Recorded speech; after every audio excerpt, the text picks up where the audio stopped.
So, we're going to start off with introductions. I'm Chantel. This is Caitlin, obviously. Okay. So we're students here at Charles Spencer, and we just collected some questions from everybody at the school here, including ourselves, that we're going to ask you guys today. So, Caitlin, who are you guys? My name is Gabe, and I play lead guitar and sing in Her Brothers. My name's Levi, and I play the drums. My name's Josh. I play bass and do backing vocals. Okay, so some of these questions are very personal, so we just want you to answer as best as you can. So, Coke or Pepsi? Definitely Coke, hands down. Oh, heck yeah. But I don't drink it because it like totally wrecks my voice. I get horrid acid reflux. But absolutely Coke. Just like the color scheme, the branding. The branding of Coke is just much cooler. Yeah, right? Yeah. The taste is better too. Oh, yes! She likes Pepsi. Everything. Yeah. The whole lineup. They even have Coke trucks that go around, which sounds like something they would have had in the 60s or 70s. There's the Coke truck. But and they're like really cool, and the women are really friendly, or the guys, whoever's like passing out free samples. Yeah, so Coke all the way. Okay. Okay. We understand that you guys, are really for like women and women's rights. So, how do you feel about Trump and all of like the stuff that was going on there? Getting political. Absolutely. Okay. How do we feel about Trump? I think first and foremost, you have to separate the political conversation from the conversation about women's rights and the rhetoric that he says, because just based on someone's rhetoric is not a reason for saying they shouldn't be in power or not. That's not condoning it or saying that it's not right or wrong, or that it's damaging. But I think that the whole conversation gets very convoluted the minute that we start going, well, look at what he said. He should be a president. Because it's the same as saying, well, look at the positive things that someone said. They should be a president, or they should be a leader, which is, complete absurdity. So addressing the things that he's actually said, I think it's a load of BS when it comes to that's just locker room talk. It's not. It's talk that I hear all over the place. You even had an experience. Multiple experiences, not just one. Yeah. So I don't think it's not a locker room thing. This is something that society as a whole participates in, and so what I think about it, I think it's degrading. I think it's damaging. I don't think it's just damaging to women. I think that conversation of look at the things that Trump says to women. We need to talk about the way that women are treated. Well, I think we need to talk about the way that men are treating women, because just saying the way that women are being treated to me is completely taking men out of the conversation. It makes it sound like it's some women's issue. Yeah. So those would be our thoughts and feelings on it. Awesome.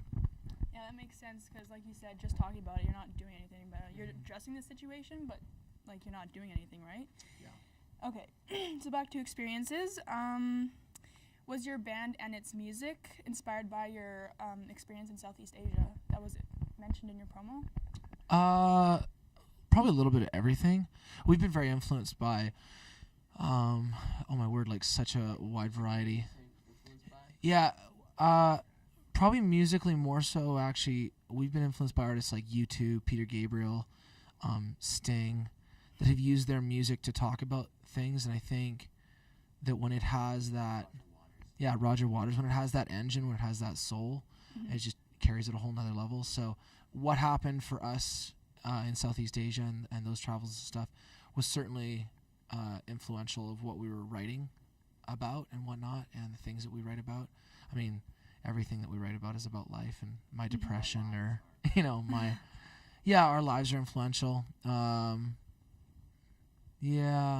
Was becoming a band always your guys' like dreams, like goals in life? Ever since I was a 1-year-old. No. I don't know. What do you want to say? Well, I don't even remember like not wanting to play music or practice. I remember like running away. I want to play Lego and being like, "You're treating me like Michael Jackson. I don't want to practice." But I guess over time, you grow certain gifts in life and certain things that you love to do, and then through life, you're like, I want to use this for something greater. It's not really about the music, even though the music is awesome and I love to play music. It's not about that. It's about my own experience and what I want to take part in inspiring myself and others to love, to greater love.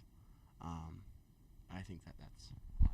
Yeah, I think I've always our music has a Socratic bent to it, and I've always been into philosophy and sociology, and so music has kind of been the thing that the vehicle that we've used for it. We love music, and we love playing music. I don't know if it's been the thing I've always wanted to. I don't know if it's ever been. What really makes me excited is having conversations and seeing people go, "Oh, I never thought of it that way," or I didn't ever think of using that word like that, or that's the thing that really excites me. And probably as a band, the biggest thing that we've always wanted to do is there's a sociologist named Emil Durkheim that talked about this thing called collective effervescence, which is when you're all together in a group and you're like, how many of you here have been to a concert, and when you're there, there's like this unity, right? There's like this incredible feeling. So as a band, there's been this, I think for me at least, it's always been, I think for all of us, that's been the thing. Like how far can we take that collective effervescence? Can we like take it a whole nother level? Can we take it to a level where it's like, not only are we a collective here at this concert, but we're a collective as humanity, and we actually can enact positive social change in our communities. Yeah. Are you guys able to go into like public without having like all these questions flying at you? We get flogged. We're so famous that I can't. I have to wear a disguise, so I just put my hood up. No, I'm just kidding. No, every so often people come up and ask us questions and meet us in public. Yeah, totally. But it's all fun. I mean, the thing that's really exciting is having that opportunity to meet with people, and I think the weird thing about it is that people feel like they know you, and you don't know them. You know what I mean?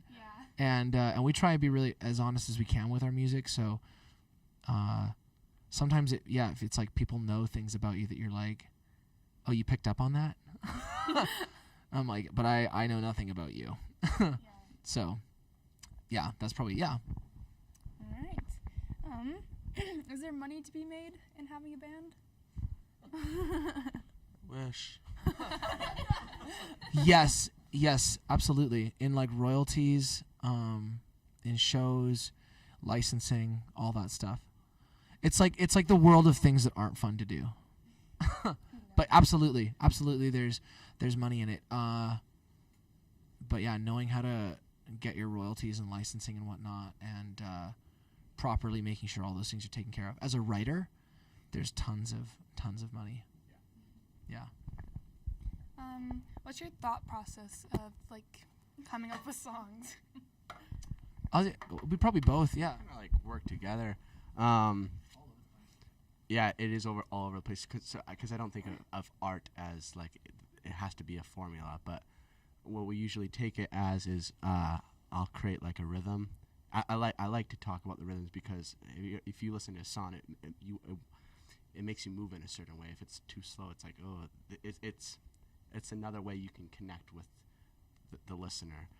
And then we just mumble melodies and then put lyrics to what the song feels like. I don't know. Yeah, I journal and I read a lot, and so I pull from ideas from stuff like that. And then, yeah, kind of our thought process. Levi said something to me a little while ago that was really interesting. He said, we were in the studio, and he said, he was referencing someone that we know, and he said, the reason their music probably hasn't done very well is because their rhythms aren't super hooky. And I thought, oh, that's very interesting. And he said to me, you don't just need a melody and good lyrics to go with it, but you need a rhythm that is also emotionally connecting with your audience. So yeah, we usually start with kind of a rhythm, and then we go, okay, what would this song say? Or I'll have an idea, and I'll take it from something like okay, the song Human. The song Human of ours, which is going to be on the new record, This is like exciting to talk about stuff that's not released. My word. Was a song that I had the chorus for about 3 years. And the chorus is just, I'm only human and I'm looking for love. And I had that, and it was just kind of like an idea, because it was just like, I feel like that goes together, and the melody of it goes together. And then Levi just put together a rhythm that felt like it would go with it. And so that's kind of how that came about. And then there's other songs that have come about completely from, we create an entire musical piece, and then we go, okay, where is it taking us? What does it feel like it should be taking us? You know what I mean? Like, you think of the song Wrecking Ball by Miley Cyrus. Like, musically, that song, when it hits the chorus, you know, I came in like a wrecking ball. Like, it feels like it should go there, right? Yeah. Do you know what I mean? So Or that's kind of... Like Maroon 5, the song Happy by Pharrell Williams, they did a cover, and it's, like, really, like, slow and depressing, and it's, like... Why would you do that? It doesn't go with, like, the happy, you know. Yeah, so it's all types of different ways, but kind of following, we could just call it following the music and trying to be as aware as we can. That's kind of the thought process for it. And also, we also like to ask, how are people going to engage with this live? Can people sing with it? Yeah, totally. Yeah. Before I ask you the next question, just because you guys talk about rhythm in your songs, like, got me thinking. Like, first time I listened to your songs was actually yesterday, because, like, I only learned about, like, me interviewing you guys last week, I think. And I had a soccer game last night, actually, and your song "Go" and your album "She," like, that just pumped me up so much. Like, and, like, Thank you. Like, there's only a few select songs that can really get me going, and that was one of them. So. Oh, thank you so much. It was really good. Is it ever difficult for you guys to keep up your motivation? For music or in general? I guess for in general, yeah. We are invincible. We never have low days. Yeah, all the time. Like, I probably can't speak enough to it. The highs and lows are crazy, and probably the motivation is, like, 1 minute it's like, it's incredible, and the hardest thing is not believing what people are saying, whether it's positive or negative. So for me, staying motivated, I remember my dad telling me, always, like, why are people listening to your music? Why would anyone ever listen to your music? Why would someone listen to your stuff? Why would anyone come to a show? So for me, it's always been this journey of, what's the, as some people call it, the existential urgency, or the controlling idea? Like, what's the essence of the thing that you're talking about? And so always, that's the thing that keeps me motivated. Okay, why are we doing whatever we're doing? It's not just to play music, you know? That's been the thing that keeps us motivated and stuff. But that's like a daily, probably even hourly struggle for me. I don't know, what about you? 100%. Yep. No, yeah. I'm still pretty young, but there's the aspect of, what is your future gonna look like? How are you gonna make this work with your marriage, your friends, and financially? Like, you gotta actually figure out how you're gonna do this, because I want to do this, like, because there's the why of what I want to do, but how can I actually make that possible? I think it's an anxiety that haunts you sometimes. But Yeah. Did that answer your question? Yeah, definitely. How do you guys feel, like, emotionally when you're performing an emotional song? Like, like, you're singing, like, a really sad song. Like, how does it make you feel? Oh, when you say emotional, you mean like sad?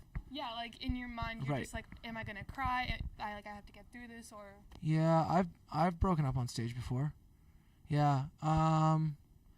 Every song has a story to it, and I mean, it's all over the place, and it also can be heavily dependent on the audience, whatever the audience is feeling too. I think, absolutely. I think great musicians. I think it's why Lady Gaga can get up and do "Till It Happens to You," or "Monsters," or any one of her songs, and it's like, whoa, you know what I mean? Or not Lana Del Rey, Adele Oh can my get goodness, up, I love right? Adele. Oh my word. And it's like when she sings Hello, you feel it, Yeah. right? I think any great artist is deeply emotional and has a good gauge at being aware of that. So, absolutely.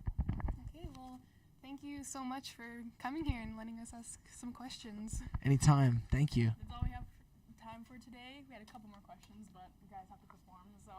You guys gotta do your job. Yeah, we just wanted to say thank you guys for coming in, taking the time. Awesome. To do all this